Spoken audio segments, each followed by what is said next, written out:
I'm Cheryl Mboya. I'm an innovator, a patent holder, an environmentalist, climate change enthusiast, and the managing director at Green Excel Mechanics. Well, we are an innovation and technology developer where we basically develop innovations, and currently we are working on 6, including Snack It, the edible tableware. The edible tableware was I wanted to be able to develop an alternative to single-use plastics, given how much or the amount of plastics that are consumed globally and consequently result in plastic wastes, which has also led us to the current climatic crisis we're in. So currently this is one of the plates we made. This is a plate that was made from a mold from one of the plates that is used during in-flight meal service at the Kenya Airways planes, and it's made using just normal flour and a few other ingredients, together with the key technology that we have protected it intellectually using IP law. In terms of safety, we are currently working towards getting the necessary certifications, such as the Food Handler Certificate, the KEBS standardization mark, so that once we roll out into the market, it will be safe for consumption. But most importantly is that it's during the concept stage, we are able to establish that it's safe to be consumed by the entire ecosystem, basically by all living organisms. So after finishing your meal, you can be able to eat it. If not, you can throw it away, and it biodegrades within 5 days, and plants can consume it, animals can eat it, and also fishes can eat it alike. It also has a shelf life of about 6 months to a year, and right now we are working towards getting all the packaging details together with completely eradicating plastic packaging, because once we roll out into the market, it will be completely plastic free, including the packaging it comes with.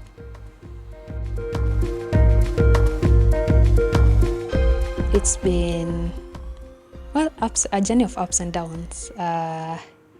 We have the moments where we experience, great ups, and we also have moments where we experience challenges with regard to product development, together with the innovation ecosystem, not only in the country, but also within the African continent.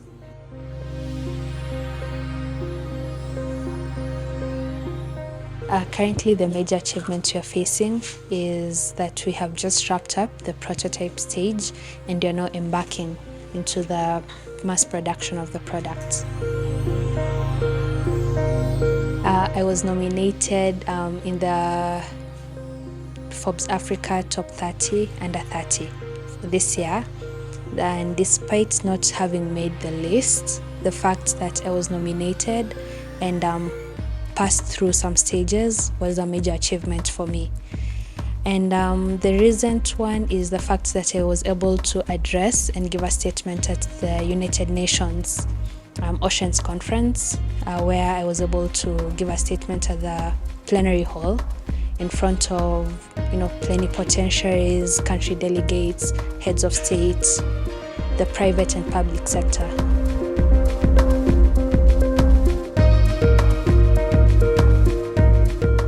Well, so I'll say my major challenge, or the major challenge I faced, is with regard to the innovation ecosystem in Kenya and Africa. That was a huge challenge I faced at the onset.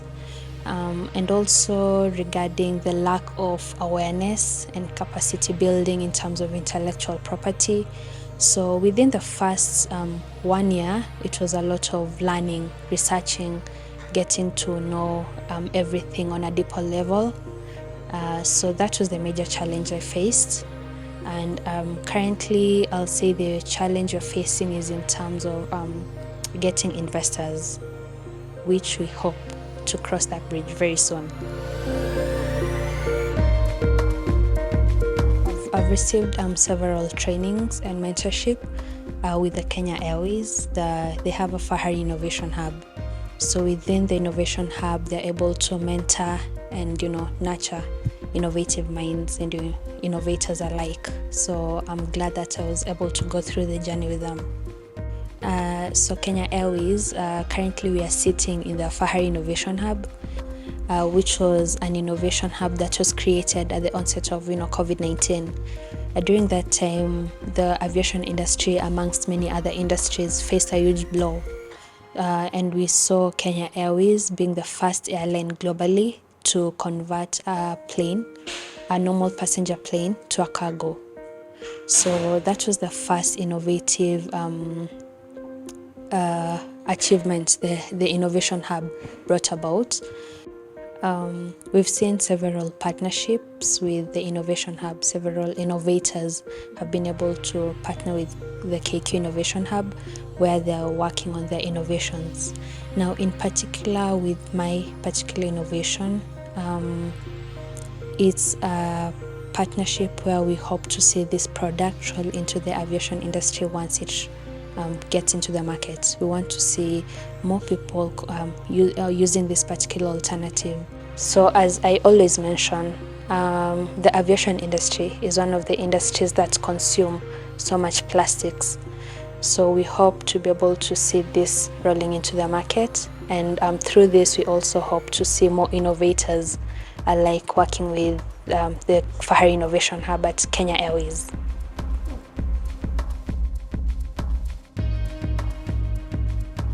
I always say that I'm an innovator. You can strip me away from everything, but then the one thing you can strip away is my innovative mindset. So I've always been an innovator and always will, but despite having identified my innovative mind just a few years ago, about 4-5 years ago, I'm glad that I got towards that journey. So in the next 5 years, I really want to be able to see several of my innovations out there.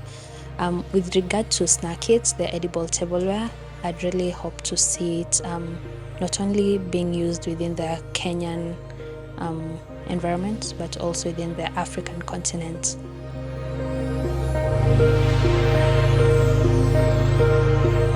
Well, first of all, I'll have to, encourage innovators and creatives, and majorly Kenyan youths, to just get up and, tap into their creative mindsets, their talents, because we need to, with the current unemployment crisis we're facing, it's time that we move towards self-reliance. The other thing I'll also recommend is that we should be able to protect our intellectual property. Our ideas. These are ideas which we develop, very rigorously. So we really need to protect them. You need to protect your ideas. It's a fruit of your mind. It's a labor of your mind. The other thing I'd also encourage is the Ministry of ICT, Innovation and Youth Affairs. There's so many talented youths out there. Despite them not having come out, we need to have more capacity building programs to be able to tap into these particular talents we have.